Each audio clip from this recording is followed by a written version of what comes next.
Torahbox.com pour la diffusion du judaïsme francophone vous retransmet un enseignement du Rav Yosef Chaya Bergel. Bonne écoute et bon limoud.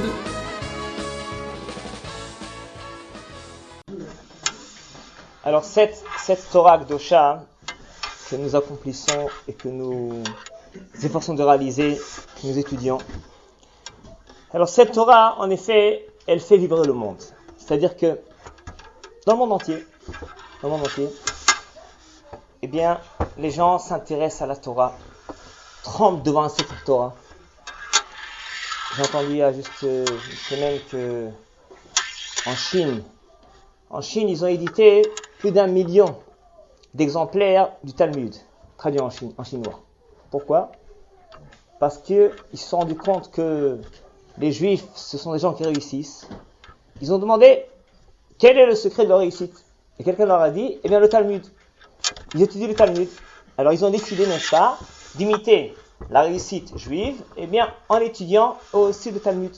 Ils l'ont traduit en chinois et ils ont édité plus d'1 million d'exemplaires. Imaginez. Bon.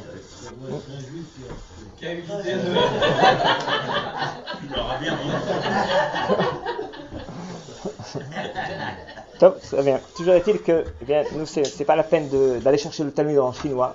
Donc voilà, n'est-ce pas, en araméen, en hébreu. Voilà, il est vrai que là, de nos jours, sachez qu'en Israël, on a tout le Talmud au téléphone, et bien en plusieurs langues. En hébreu, évidemment, en yiddish, en anglais. Maintenant, ils ont commencé à le faire en russe et en français. 24 heures sur 24. Quand vous voulez, quand vous choisissez votre Gemara, votre page, constamment, jour et nuit, ça coûte une communication locale pour 1 heure entière. Bon, la Torah est diffusée dans le monde entier. Alors cette Torah qui fait trembler le monde, vous savez pourquoi ? En fin de compte, dans notre subconscient, pourquoi est-ce que, eh bien, tout le monde tient compte de la Torah et surtout le peuple juif ? Mais c'est très simple. Il y a un côté dans cette Torah qu'on ne trouve nulle part.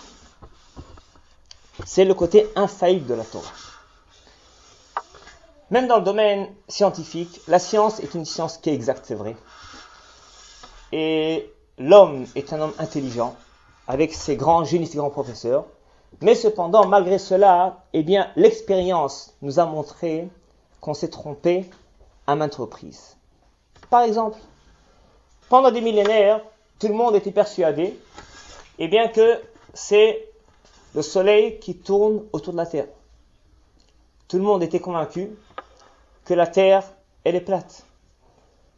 Et tout d'un coup, après des milliers d'années, on a découvert le contraire.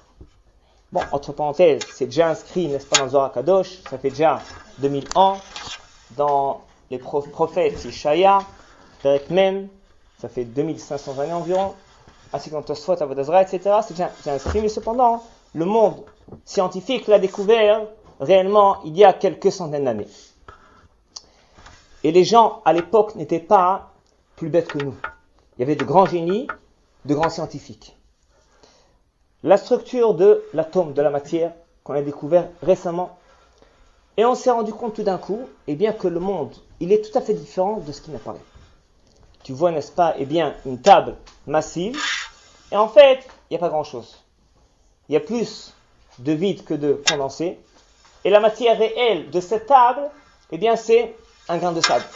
Paraît-il que la tour Eiffel, qui fait 375 mètres de haut, voilà, on peut, n'est-ce pas, introduire sa matière propre.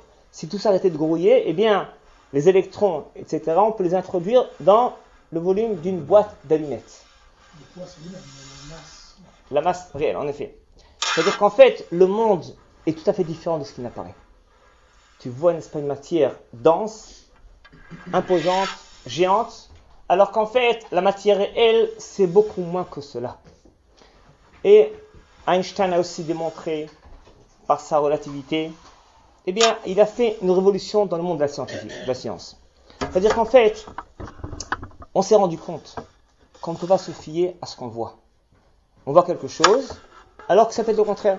Et un de nos jours, des grands scientifiques déclarent que peut-être demain, il y aura encore une fois un nouvel Einstein qui va nous faire une révolution dans tel ou tel domaine. Et c'est pourquoi en effet, eh bien, notre Torah est infaillible.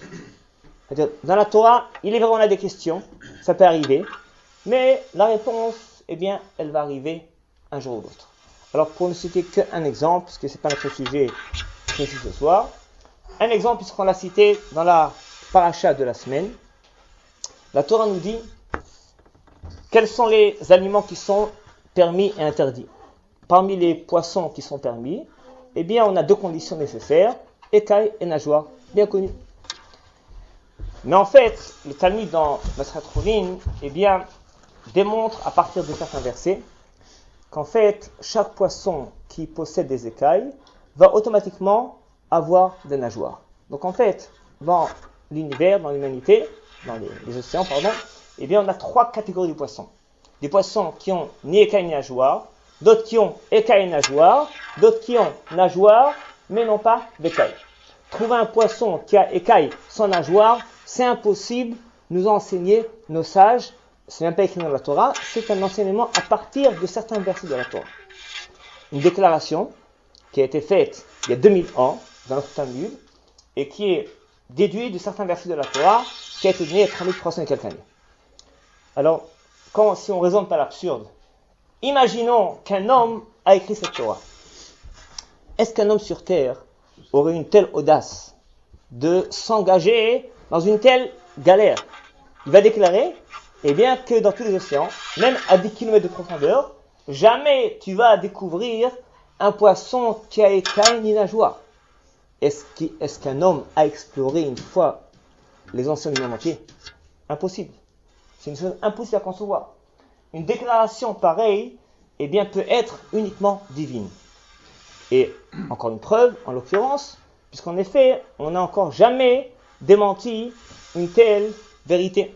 On n'a encore jamais trouvé, parmi les milliers, peut-être millions d'espèces de poissons qu'on connaît de nos jours, et qu'on fait que découvrir encore plus et plus, on n'a jamais découvert un poisson qui avait écailles sans nageoires. Ça, c'est le côté infaillible de notre Torah. Et c'est pourquoi, en effet, le monde tremble devant la Torah. Même des gens qui sont là de la Torah, eh bien, lorsqu'ils viennent une fois par an à Kippour, eh bien, ils ont un respect, un profond honneur pour cette Torah devant un Sefer Torah. Les Goïms aussi apprécient le Talmud, savent qu'il y a ici une profondeur vraiment infinie qu'il leur est difficile de comprendre, de découvrir. Et ils s'intéressent petit à petit à cela. Évidemment, pour eux, c'est encore plus difficile. Cette Torah est infaillible. Alors, entre parenthèses, c'est une raison pour laquelle aussi, eh bien, lorsque nous devons diriger notre vie, alors pas uniquement